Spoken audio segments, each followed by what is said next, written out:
Welcome to the Weekend Warriors channel. Today I'm going to be painting a couple of Mandalorian prints that I did using these cheap craft paints. I printed these. They're no support prints on a 3D resin printer. Real easy prints. One of my first prints that I've done. I scaled them in a way that I could print two at the same time on my build plate. Strangely enough, I start with the cod piece. I know you may find that weird. But anyways, I start with some cheap gray paint, start laying down the fabric areas. And I continue to cover this. You can see I get a little sloppy. I lay down paint all over. And then I just continue with this gray before I move on to something else. And when I begin to do the other Mandalorian, I go with a darker gray. So I mix a little black in there and get me a nice darker gray to start this other one. And there's the cheap black paint that I use. Commonly found at Walmart or Michael's, just your average garden variety craft paints. So here I am again starting the crotch or cod piece area, and I start laying down my black or my dark grays in a similar fashion as the other one that I did.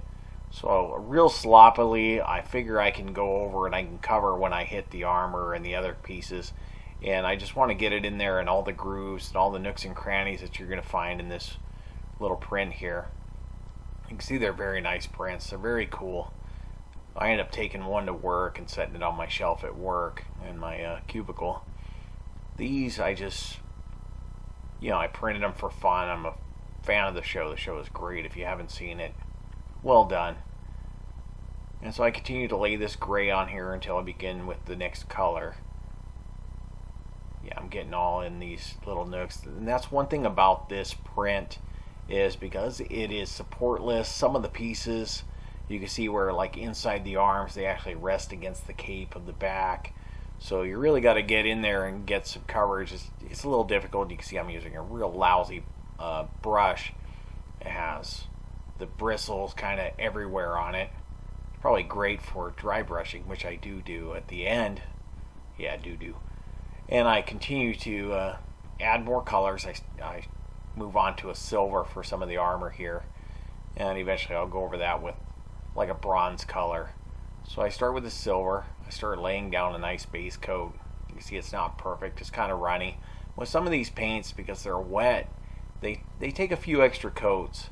The darker gray there and even the lighter gray, they go on and they cover very well. And these may or may not have been primered. I don't recall if I primered them. Typically I'll spray them with a spray primer. Just some rattle can stuff that I get at Walmart or wherever. Usually the cheaper the better for me. I am on a budget here, so I go fairly cheap on my supplies. But in the end you'll see it turns out pretty decently. So now I'm adding some of the chrome or silver to the gun. Continue on the armor pieces here. You can see I'm getting it everywhere. Yeah, I'm really not painting this fast. This is just an illusion. Obviously the video's filmed sped up to about 400%. So I continue to cover here, and his feet are off camera, but I am hitting the little armor bits around his feet, and it looks like some sort of maybe ammunition. And like I said, the model was great. I'll add a link to it in the description. Now I'm continuing on with the bandolier and other parts using some dark brown. The brown is almost like a dark leather. I think it covers very nicely. So I'm hitting the pouch here on his right thigh. And just getting all the pieces that would make sense to go with the brown. So I try not to change colors too often, especially when I'm painting two. So if I could paint two and hit all the pieces kind of similarly, it saves me a lot of time. So miniature painters will understand because they paint a lot of minis for their miniature armies. And I have yet to do that. I plan on doing some soon. I just haven't gotten there yet. Continuing on with the belt. Same brown just going in there. And you can see on the other one I got the brown done as well. Same brown, just to save me a little bit of time. I painted slightly different with the armor on the foot and the other pieces that may be silver on that one or a different color. And here I am going over with like a bronze color over the silver, giving it a different appearance. One thing about the show is there's this great fight with a bunch of Mandalorians. You can see them all in similar armor, but they're clearly different, and even different sized people in the armor. Some guys look like they're quite large, like they could be football players. So I continue to hit the shoulders. The rest of the armor here, see he's got a bandolier across his chest that I haven't done yet, but I'm moving on to this one as well, adding the same bronze-like color over the top of that silver. And from afar, that helmet on that other one is starting to look really good.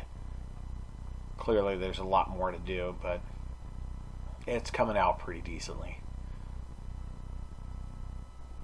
So I paint them slightly different, so it makes for two different interesting models. Here I'm just hitting the capes with some dark brown, and I continue to do that. Eventually I'll dry brush and I'll add a wash, and I lost the footage for that, but if you look up videos on dry brushing and doing washes, it's fairly simple. And then I just clear coated them with some cheap rattle can matte clear coat. Well, thanks for watching.